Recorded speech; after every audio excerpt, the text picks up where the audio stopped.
Welcome to Unchained, the radio program which addresses the challenges facing Christians today with short, pithy presentations presenting a vigorous defense for Christianity's claim that the Holy Bible is God's inspired word.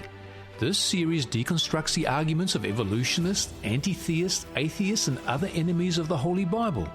Here is your host, Pastor Rod Anderson.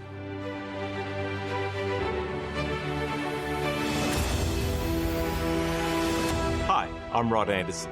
With great pomposity and on occasions with a false humility, Neil deGrasse Tyson, atheist cum astrophysicist, describes the universe, its origins, makeup and future with all the dogmatism that would cause a Wahhabi Muslim to blush. Favorite way to end this then is to just reflect on, I want to do it just a fast tirade on stupid design, and this will be fast. Look at all the things that just want to kill us, okay? Most planet orbits are unstable. Star formation is completely inefficient. Most places in the universe will kill life instantly. Instantly. The people that say, oh, the forces of nature are just right for life. Excuse me. Just look at the volume of the universe where you can't live. You will die instantly. That's not what I call the Garden of Eden. It's very clear that Neil deGrasse Tyson, who has a history of showmanship, exaggeration and misrepresentation of the facts, uses astrophysics to push his case for a universe without God. However, the way Neil deGrasse Tyson bandies the noun science around, it actually distorts its true meaning. Science can be defined as the systematic study of the structure and behaviour of the physical and natural world through observation and experiment. Okay, one more time.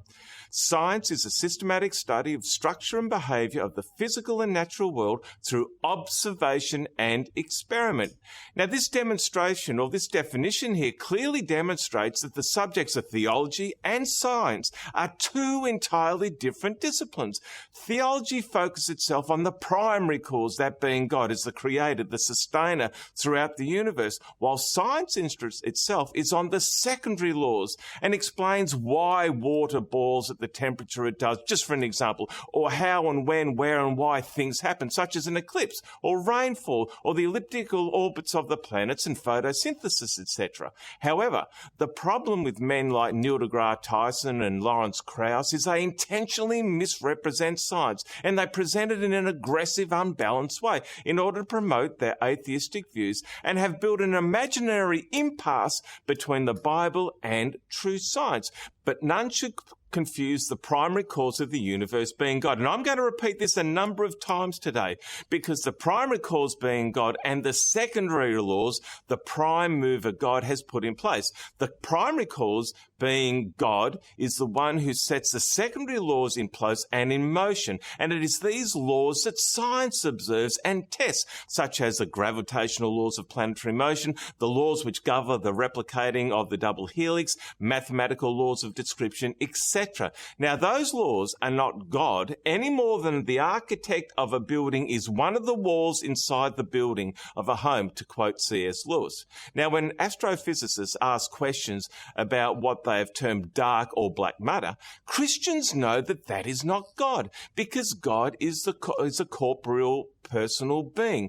And now whatever black matter is, it is simply more of God's creative handiwork. And if science advances far enough and it will be able to explain the laws and mathematical descriptions describing what eventually will be observed in black matter, then it will be explained simply as that. That doesn't mean that Christians will jettison God, because God is the primary cause. He is the creator of what the physical term black matter is, but God is not black matter itself.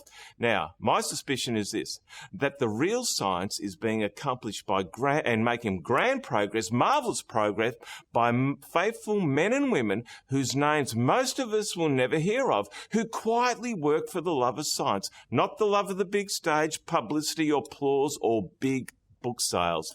Now, Francis Collins, a physicist who believes in God, describes a little of what real science is achieving today. Many parents will be interested in having this information on their children because it might be useful to know that your little one is at risk, for instance, for obesity. So you could watch for signs of that and not wait until it's already a significant problem and harder to reverse. But there are serious issues about privacy and whether it's appropriate for a child to be tested for things that they might later decide they didn't want to know. But I think the time is coming in not too distant future where part of the newborn screen, which is currently done for a limited number of diseases, will be to look at all of the DNA and make a solid prediction about what that child needs to watch out for. I suspect that those high-flying vocal exponents of Darwinian evolution and origins are actually in the minority. That is, they don't truly reflect the advances in the scientific thought within their own disciplines.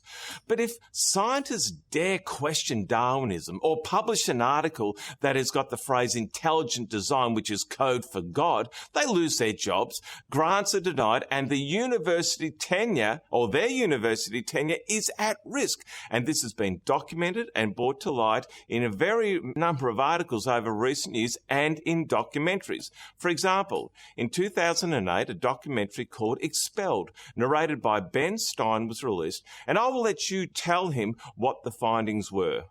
There are many scientists we interviewed, many, who have been expelled from their jobs, who've had their websites shut down, who've been denied grants, been denied tenure, because they wanted to question the limits, the boundaries of Darwinism and the gaps in Darwinism, and they've been expelled, shut down. That's not how societies progress. Societies progress by asking questions and having freedom of speech and freedom of inquiry. Now, you may say, this is not possible. Is it really true that there is so much prejudice against scientists, professors and lecturers who wish to believe in God, who wish to acknowledge him in their research and lectures?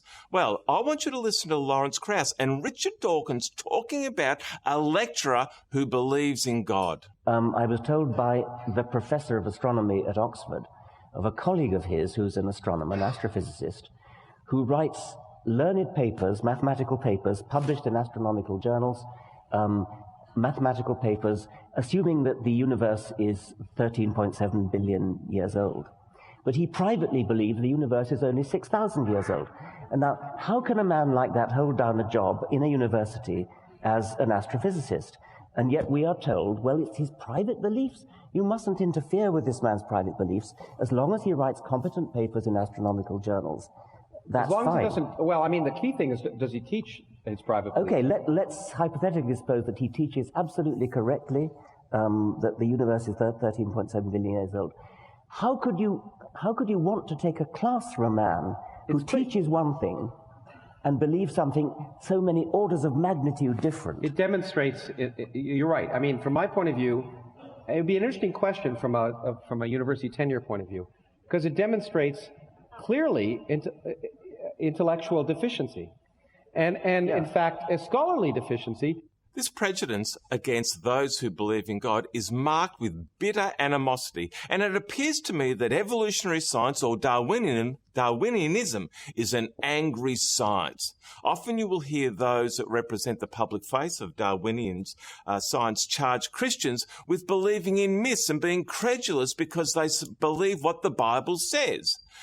But just for a thought experiment, what would you think of a person who you met on the street or met on a train or you struck up a conversation with, and they said that they were made of stardust, they believed in aliens, and that any person who disagreed with them was mentally deficient? What would your opinion of them be? Watch this. I would love to know what you think.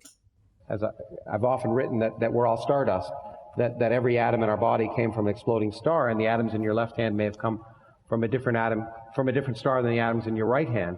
At some earlier time, somewhere in the universe, a civilization evolved by probably some kind of Darwinian means to a very, very high level of technology and designed a form of life that they seeded onto perhaps this planet.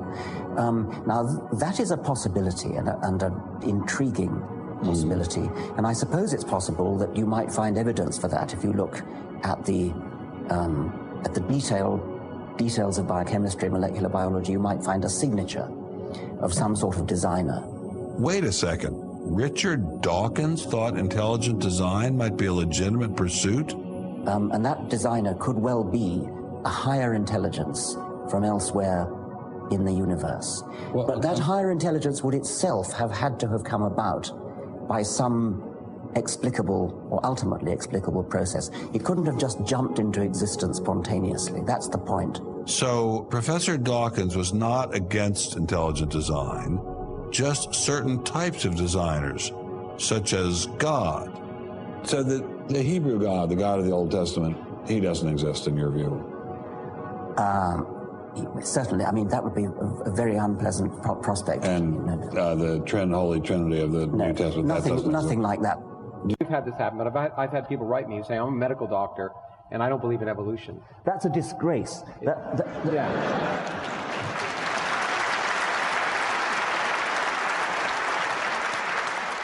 I'm not allowed to say that because, especially in this country, one's private beliefs are supposed to be irrelevant. But I would walk out of a doctor's office and not consult him anymore if I heard that he said that, because what that doctor is saying is that he's a scientific ignoramus and a fool.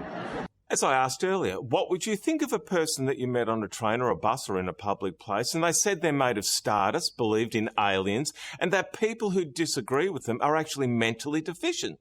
Or to quote Christopher Hitchens here, would you tend to move closer to that person or slide away from them?